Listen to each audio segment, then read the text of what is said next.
All right, so where to start from? So as I said, we have a wide range of skill mix, people, doctors from different backgrounds who have different magnitude of previous experience. And some of you have not even started, and some of them are in the advanced stages of their CESR application. So the question which comes to your mind first is where to start from. So the best thing and the first thing is to read the specialty specific guidance. That's the most important document. It is easily available on the GMC website as well as the uh, college website. I have also attached this a link of this document to the invitation or to this meeting. So go through the specialty specific guidance for pediatrics. That is very, very important. Second document which you have to go through is the curriculum for pediatrics. So curriculum keeps changing, although not that frequently, but it keeps changing. So since you have to prove yourself against the standards of a CCT, so you make sure that you go through the curriculum right from the start to the end. Now, these three steps in simple will lead you to the CESR: collection of evidence, compilation of evidence, and then ultimately submission. So if I will let you know that how did I start. What I did is after going through this two documents of the specialty specific guidance and curriculum, I made 11 folders in my laptop of these 11 domains, because that way you will get to know that what you already have, because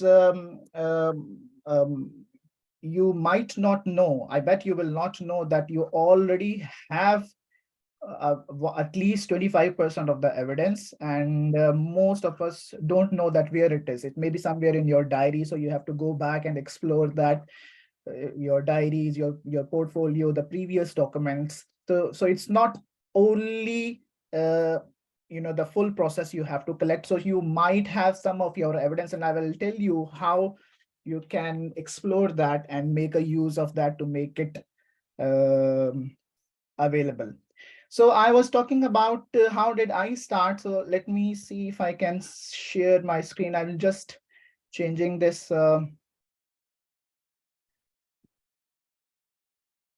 1 second. I'm just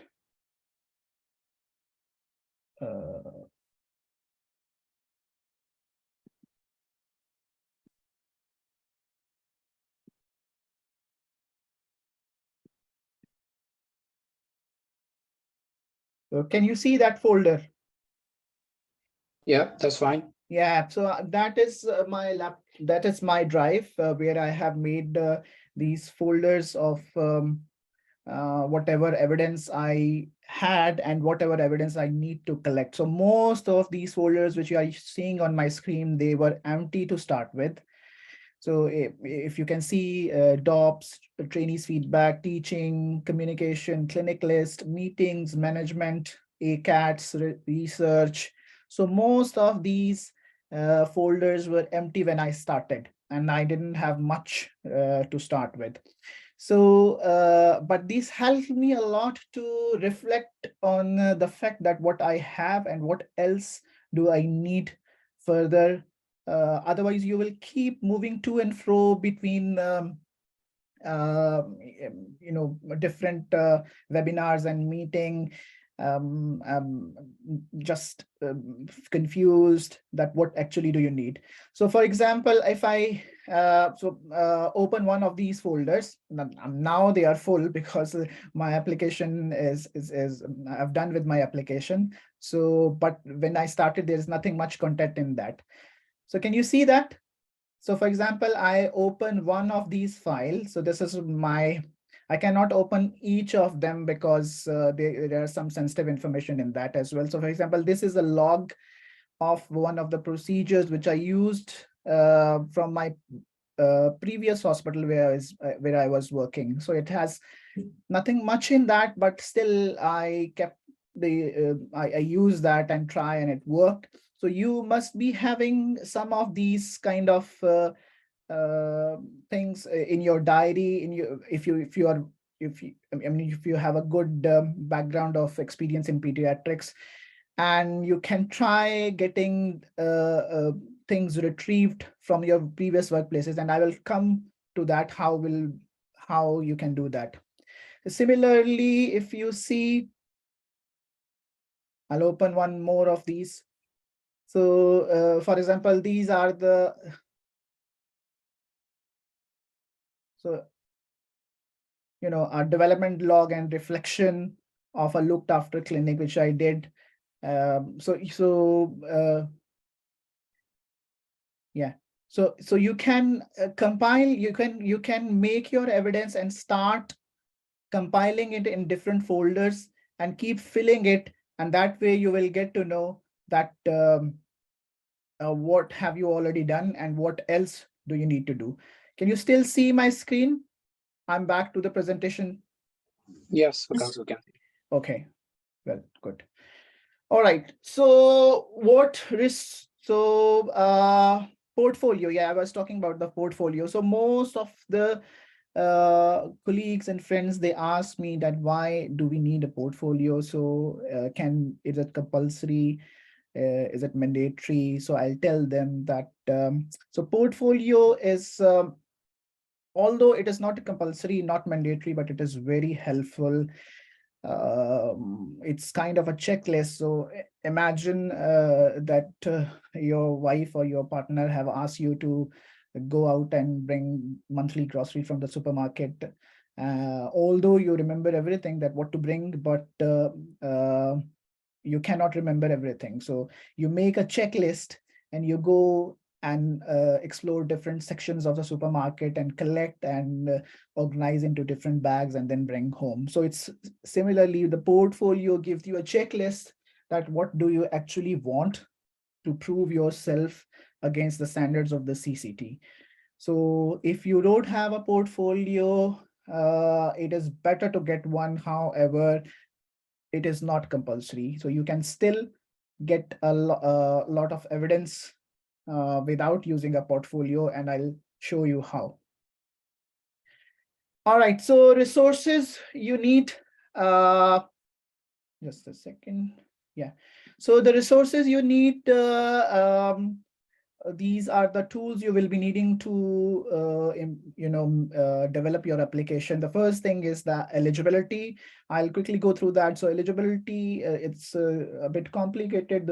So the GMC says that you have to have a specialist qualification. However, they don't elaborate that. They don't give a list of acceptable postgraduate qualification, but most of our back home the qualifications from Pakistan, India, Sri Lanka, Bangladesh, they are accepted if you have one. So my postgraduate qualification was FCPS from Pakistan, and they accepted that.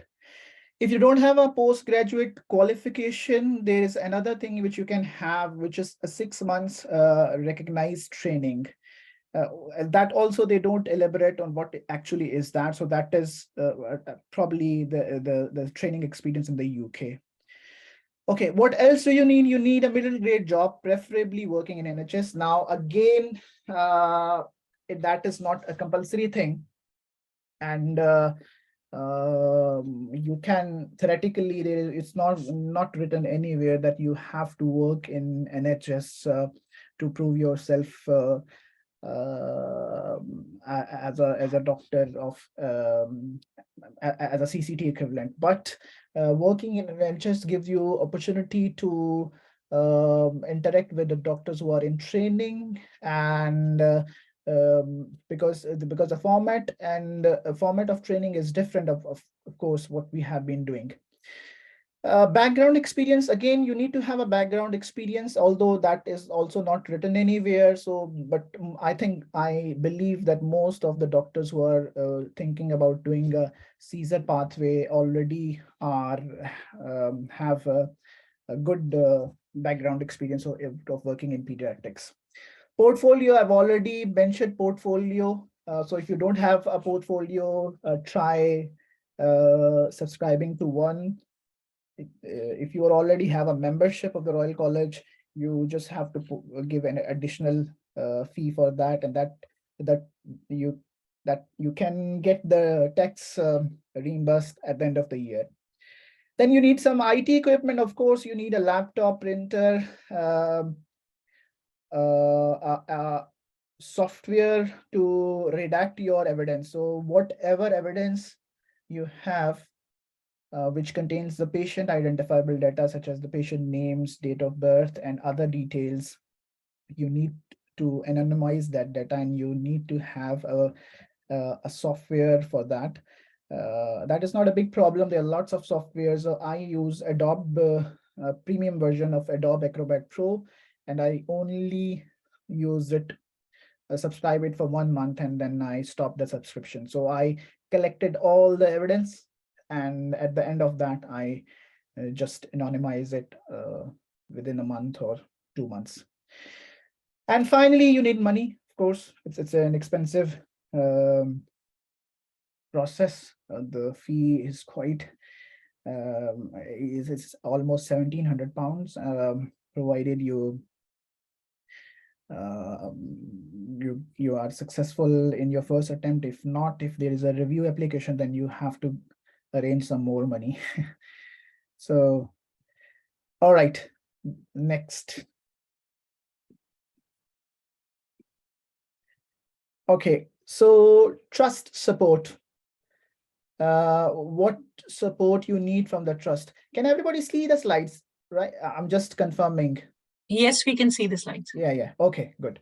So the trust support. So that is very important because there are lots of claims and expectation nowadays in the market, and I even see advertisement of the other day I was looking at an advert, and that displays a CESR fellow. I don't know what a CESR fellow is. So that kind of job was not there in the past. So they claim, they advertise in their job description that they will provide you CESR support. However, I think you should know that almost 95% of the work, or more than that, you have to do it yourself. The only support the trust can provide you is to sign your work-based assessments.